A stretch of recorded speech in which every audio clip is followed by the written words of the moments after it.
खेड तालुक्यातील मुमकेगाव या गावात कुख्यात डॉन दाऊद इब्राहिम याची प्रॉपर्टी आता दिल्लीतील प्रसिद्ध वकील भूपेंद्र कुमार भारद्वाज यांची झाली आहे।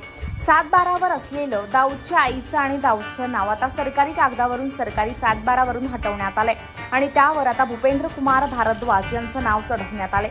देखिए, जहाँ तक दाऊद की 4 प्रॉपर्टीज जो मैंने परचेज की थी उसमें 7/12 में मेरा नाम दर्ज हो चुका है, जो सरकारी दस्तावेजों में कोई भी जाकर चेक कर सकता है। और अब बात आती है उस पर आगे क्या एक्शन होगा, वो फ्यूचर में अपने आप पूरे देश के जो हिंदुस्तान के देशवासी हैं उन सबको महसूस हो जाएगा। और बात दूसरी आती है, जो 15,000 की संपत्ति की मिस्टर अजय श्रीवास्तव ने 2 करोड़ 1 लाख रुपए नीलामी लगाई, उस नीलामी में उन्होंने पैसा नहीं दिया, जिसके अगेंस्ट मैंने सैफेमा को लेटर मेल पर सेंड किया और उसका जवाब आज तक मुझे नहीं आया है। जब मैं 7/12 में यहाँ पर नाम दर्ज कराकर और FIR गैंगस्टर दाऊद के जो अननोन पर्सन है उनके खिलाफ कराकर यहाँ से बॉम्बे होते हुए सैफेमा ऑफिस में मिलता हुआ गया, वहां पर 7/12 मैंने अपने अंदर सबमिट किए कि ये प्रॉपर्टी मेरे नाम हो चुकी है। और मैंने पूछा कि अब नीलामी कब होनी है, उन्होंने कहा सर जल्दी ही फिर इसकी नीलामी होनी है।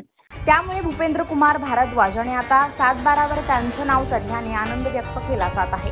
दाऊदची दहशत संपवण्याचा हा माझा एक साधा प्रयत्न असल्याचं देखील भूपेंद्र भारद्वाज यांनी म्हटले।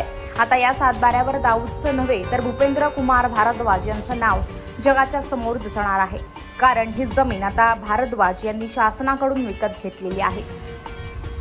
याआधी सुद्धा त्यांनी दाऊदच्या बऱ्याच प्रॉपर्टी आपल्या नावावर केल्या आहेत। येणाऱ्या भविष्यातल्या दिवसात सुद्धा ते लिलावाच्या प्रक्रियेमध्ये आपल्या नावाचा समावेश करून घेणार असल्याचं त्यांनी म्हटलं आहे। त्याबरोबर हायकोर्टचे वकील अजय श्रीवास्तव यांनी देखील एका जमिनीच्या लिलावामध्ये जवळपास करोडोपेक्षा जास्त रुपयांची बोली लावली होती, मात्र त्याचे हप्ते त्यांना भरता आले नसल्याने पुन्हा त्यांना लिलावाच्या प्रक्रियेमध्ये घेण्यात येईल की नाही अशी देखील शंका भूपेंद्र कुमार भारद्वाज यांनी दर्शवलेली आहे। Muzammil Jaitapkar, MJ news, Ratnagiri.